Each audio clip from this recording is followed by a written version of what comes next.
Hello everyone, it's SpawnPoint and welcome back to another video. And today I wanted to show you some tech items and accessories I would recommend buying in 2022. Now I often show different accessories in my setups, but I've never done a dedicated video just about them. So if you're looking for something new for yourself or maybe a gift for somebody else, hopefully today's video will be useful. I've also linked to everything in the description if you wanted to check those out. And thank you to Surfshark VPN for sponsoring a portion of today's video.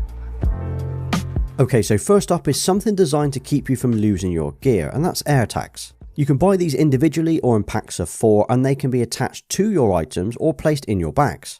Each tag actually pairs and syncs with your phone, so you're able to see where you last used it or dropped it. I've got 5 or 6 of these now, and I've actually placed them in my bags and on my keys. This means that if I do lose my keys, I can open the app on my phone and trigger a sound to hopefully find where the AirTag is. And if you've left it away from home or out of range, it will then use the Find My app and the Bluetooth connection of other people's phones to update its own location. It won't necessarily stop people from stealing your gear, but it will definitely give you a better chance of getting it back. So the AirTags themselves are pretty small, so you can place them anywhere. I'm actually using a couple of these Orbit key rings, and that's what I place my keys on. These look very similar to the official ones that you can buy, but they actually feel a little bit more premium. Plus, I do like this minimal design. So here's something totally different, and this is a floating light bulb or lamp for your desk. When I first featured this on my desk setup last year, it got a lot of interest. It's an Edison style bulb and it floats above this oak piece of wood. It looks cool and it lets off a nice glow. Now the one that I have here is from Flight, which although it's a quality product, is expensive for what it is. The one I have here is about £250, but you can buy cheaper alternatives from Amazon for about £80. Now most of the time when your phone or other devices need charging, you'll be at home or you'll be in the car. But what happens if you're away from home with no access to power? Well, that's where these little power banks come in. So I've got 2 of these now. I've got one that lives in my bag for when I'm out filming, and the other is on my desk charged up and ready to go. And depending on the capacity that you go for, it will take a few hours to charge it up, and then it will hold enough power to charge your phones, tablets, and even your MacBook. The one that I have here has 2 USB ports, so I can use it for a Type A and a Type C cable. Now these are perfect for days out, holidays, or as a backup when you simply cannot charge it from mains. They do range in price, but you can pick them up for about £30 to £50. So if you're using your phone to record videos like I do, whether that's for creating content or personal use, a gimbal can make a huge difference. Phones are definitely getting better at stabilizing videos, but I still use a gimbal for every video I create for YouTube. So I've been using DJI's Osmo Mobile 3 for about 2 years now, and I only very recently picked up the Mobile 5 version. Both of these gimbals take the iPhone 13 Pro Max, so I imagine most people wouldn't have a problem with smaller phones. Now what I like about the newer version is the magnetic attachment on the back, and that means you can easily take it on and off the tripod without messing around with the grips. But I also really like this extending pole, so if I wanted to get a lower or a higher shot, I can do that quite easily. Plus all of the features to control my iPhone can be done from the gimbal, including recording and stopping the clips, rotating the phone from portrait and landscape mode. I don't need to press any of the buttons on screen. On top of that, it means I can record so many more videos handheld without needing a tripod with me all of the time. I would definitely recommend the DJI range, but there are cheaper alternatives too, like the iSteady-X. It offers a similar functionality for about half of the cost. Now you can never have too many external SSDs, whether that's for storing videos, documents or photos, or backing up your devices. I'm using loads of these SanDisk Extreme SSDs. I have shown these before in my gaming videos, as I use them on my PlayStation 5 and the Xbox Series X. Now the reason I like these is due to the small form factor. They are incredibly small and they fit into my pocket when I'm travelling. Plus I can store loads of these in my bag if I need to. They are fast and I can edit directly from these drives on my MacBook Pro using Final Cut Pro. They even come with a USB Type A and Type C adapter depending on how you wish to use it. On top of the external drives though, there's also the option to use internal drives, like with the PlayStation 5. I picked up one of these Western Digital SN850s for mine last year. This is the 2TB drive, but you can get any size depending on what you need. So for me, I think storage is one of the most important accessories that you can buy for your setups. Again, whether that's storing data or backing up your current devices. So following on from backing up your data locally, let's talk about privacy. And that's where Surfshark VPN come in, who have sponsored today's video. Now it doesn't matter where in the world you are, as soon as you go online, you are at risk of your data being compromised. Whether that's your location being shared or companies tracking every move or click you make, you definitely want to browse more privately. So I've got the Surfshark VPN app installed on my MacBook and my iPhone, and this means at a click of a button I have masked my IP address and my location.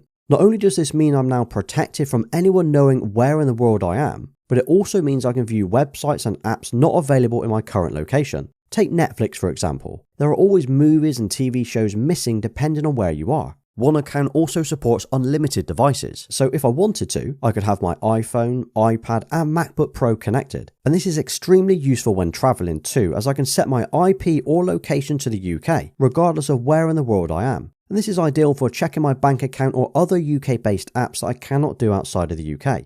But here's the best bit. If you sign up today using my link and code SpawnPoint, you will get 83% off and 3 months extra free. Now this offer is not available through their website, so you do need to make sure you click that link in the description and sign up today. I've mentioned this so many times in different videos, but adding lights to your rooms or your setup can completely transform the vibe. I have lamps and strips and bulbs all over the house that sync with my Google Home gear and speakers. I have a mixture of lights from LIFX, Philips Hue and Govee, Govee being the most recent lights that I've started using. So behind my TV, I've got their TV light kit, and that consists of an LED strip, optional light bars and a camera. These then sync to the picture on screen and give an awesome viewing experience. The camera is a little bit bulky, but you can have it placed on the top or the bottom of your TV. But the most recent lamp that I've picked up is the Govee floor lamp, and this is definitely my favourite light in the house right now. It works the same as the strips I've got behind the TV, with the ability of changing it to any colour combo you can think of, but it's in a really nice simple bar design. So when it's off it looks clean and minimal sitting here in the corner, but when it's on it looks absolutely awesome. This can be controlled via the apps. You can have it set to any theme or style that you'd like, but it also comes with a little remote control. And do you know what? This remote has been more useful than I expected it to be, as it means anyone can turn it on and off without needing to use the app or any voice commands. So whether you're into watching movies, listening to music or gaming, having a good pair of headphones can be a game changer for you. I've got a mixture of headphones now depending on what I'm doing, but here are the ones I would recommend most. First up are the AirPods from Apple, and these are the latest 3rd gen version. I often use these for listening to music from my iPhone or when I'm making phone calls. They sync with my iPhone and my MacBook, so the integration is pretty seamless when switching between them. As for the sound, they are very good for the size and the price, and the case they come in can be used to charge them too. And because the case that the AirPods come in is actually magnetic, you can use a MagSafe charger to charge it. And this walnut MagSafe stand that I've got here is actually from Grovemade, which is really nice. I have linked to this in the description along with the discount code if you're interested. Okay, next up are the larger AirPod Max. And these are an absolute beast, but if you're wanting something with bass, pure clarity and headphones rather than in-ear buds, these are incredible. Just like with the AirPods, they sync up with my iPhone, iPad and Mac, and as they are Bluetooth as well, you can use them on your TV. I'm still not a huge fan of the case that they come in, but they just hang on my shelf now anyway. Lastly are the SteelSeries 7P or the 7P Plus. These are still my favourite gaming headphones, and I have actually featured them in a few different videos over the last year. But these are definitely the ones I would highly recommend if you're into gaming on say the PlayStation 5 or the Xbox Series X.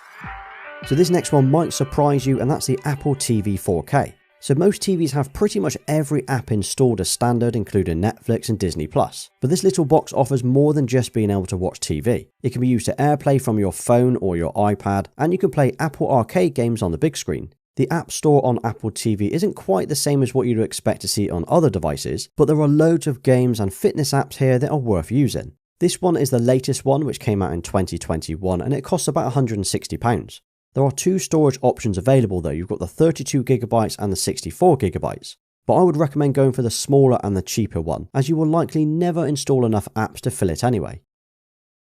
So although I work from my MacBook Pro, I always use it connected to an external keyboard, and I've actually been using the MX keys for about 2 years now, and I still highly recommend it. It's stylish, functional, and it connects to any device that supports Bluetooth. Plus if you pair this with the MX Master 3 mouse, it's the perfect productivity combo. Now as I swap between Windows and Mac on a daily basis, I can swap between the 2 systems at a press of a button. It's got a USB-C port on the back to charge it, and the battery lasts me about 6 weeks at a go.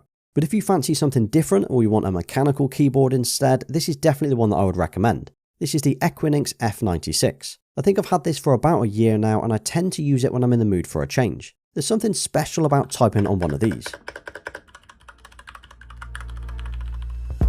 Now whether you're using Apple, Android or something else, having a smart speaker is invaluable around the house. I've been using both Google and more recently Apple speakers for general voice commands like turning the lights on and off, playing music, checking the weather or setting reminders. I've usually got my phone with me, but sometimes it's just easier to walk into a room and say, "What's the time?" or turn the thermostat up. So whether you're spending more time in virtual classrooms or meetings, or you want to record your voice for a YouTube video, audio is incredibly important. Over the last 2 years, I've used about 6 different microphones, and these are the 2 that I would now recommend buying to anyone who needs one. So this is my current one. This is one that I'm using right now. This is the Shure MV7, which is a USB powered mic that plugs straight into your laptop. It's basically the smaller and more basic version of the SM7B, and it's also a lot cheaper. I've attached it to this blue compass arm and it lifts it off my desk, but it's also one I would highly recommend. But if you'd rather have a tabletop mic, this is one that I would choose as well. This is the Blue Yeti X, or you can pick up the Nano. I've got both of these and I'm really impressed by how good they sound. There are obviously other and more expensive versions out there, but for value for money, you cannot go wrong with either of these.